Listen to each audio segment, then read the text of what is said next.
लिया है मैंने मुरब्बा फ़ालसे का, तो आप लोग देख सकते हो बहुत ही मज़ेदार और टेस्टी बना है। यहाँ पर खट्टा मीठा और यहाँ पर आ गया है फ़ालसे का जूस। तो अब हम इसमें जो है पानी शामिल करेंगे। आ चुकी हैं गर्मियाँ और अब हम बनाने लगे हैं ठंडा ठंडा फ़ालसे का शरबत, वो भी मुरब्बे वाला। तो यहाँ पर हमने लिए हैं फ़ालसे, तो यहाँ पर बिल्कुल फ्रेश फ़ालसे लिए हैं, आप देख सकते हो, ठीक है। और यहाँ पर इसके बाद अब यहाँ पर हमने इसको अच्छे तरीके से वॉश कर लिया है। एक होता है फ़ालसे का शरबत जो इंस्टेंट फौरी बन जाता है, आप ग्राइंड करके बनाते हो चीनी के साथ। ये जो हम बनाने लगे हैं ये आप महीने से 2 महीने तक, इससे 3 महीने तक, जितना भी लंबा आप इस्तेमाल करना चाहो, 6 महीने तक आप फ्रिज में रख कर इसको इस्तेमाल कर सकते हो। इसका हम मुरब्बे वाला फ़ालसा बनाएंगे, मुरब्बे वाला जूस बनाएंगे, यानी कि अगर मेहमान आ जाएं तो आप पानी में घोलो और फ़ौरन से आप उसको पेश कर दो। तो यहाँ पर किस तरह से बनाएंगे उसको देखते हैं। यहाँ पर सबसे पहले मैंने इसको अच्छे तरीके से वॉश कर लिया है। अब कोई खुला बर्तन ले लेते हैं, उसमें डाल लेते हैं। ले लिया है मैंने एक बड़ा पतीला, जिसके अंदर यहाँ पर फ़ालसा शामिल करेंगे। हमने फ़ालसे डाल लिए हैं बड़े से पतीले में। अब हम इसमें पानी शामिल करेंगे, तकरीबन 3 जग पानी शामिल करेंगे। 10 किलो फ़ालसा है, इसमें 3 जग पानी शामिल करेंगे, कम लगेगा तो और डालेंगे। तकरीबन 2.5 किलो हमने चीनी शामिल करनी है। मैंने डाली है 2.5 किलो चीनी, आप 2 किलो भी शामिल कर सकते हो, कम लगे तो मज़ीद भी शामिल कर सकते हैं। तो यहाँ पर चीनी हमने शामिल कर लिया, आप देख सकते हो फ़ालसे हैं यहाँ पर। यहाँ पर 1.5 जग पानी डाला है, अभी 1.5 जग पानी और डालेंगे यहाँ पर।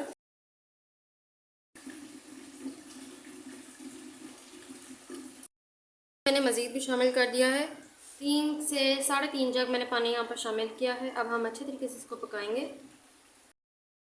बाद में हम थोड़ा सा शामिल करेंगे रेड फूड कलर, तो यहाँ पर आपने रेड फूड कलर शामिल कर देना है। हमने अच्छे तरीके से पकने देना है इसको।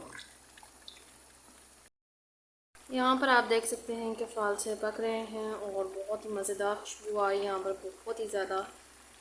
तो यहाँ पर अभी हम पकने देंगे उसको, तकरीबन हम आधा घंटे तक, पूरे 45 मिनट तक तकरीबन पकने देंगे, क्योंकि पानी ज़्यादा है और फ़ालसे भी ज़्यादा है हमारे 10 किलो। 45 मिनट हम इसको पकाएंगे। तो जैसे ही इसकी यानी कि एक तार निकल आएगी तो यहाँ पर हम चेक करते रहेंगे। एक तार निकलने तक पकाना है। यहाँ पर आप देख सकते हैं कि एक तार अभी कुछ भी नहीं निकला है, अभी तो पानी है सिंपल। तो यहाँ पर जब तार निकलेगी तो वो भी आपको दिखाऊंगी कैसे देखते हैं। तो आपने इसको अच्छे तरीके से पकने देना है।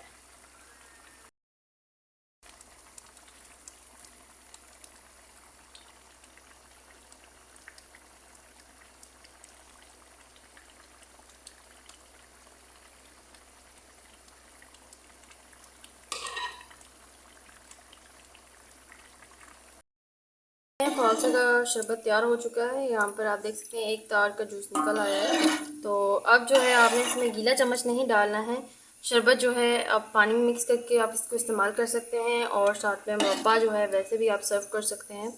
तो चले आएँ अब हम शरबत बनाते हैं। ले लिया है मैंने मुरब्बा फ़ालसे का, तो आप लोग देख सकते हो बहुत ही मज़ेदार और टेस्टी बना है। यहाँ पर खट्टा मीठा और यहाँ पर आ गया है फ़ालसे का जूस। तो अब हम इसमें जो है पानी शामिल करेंगे।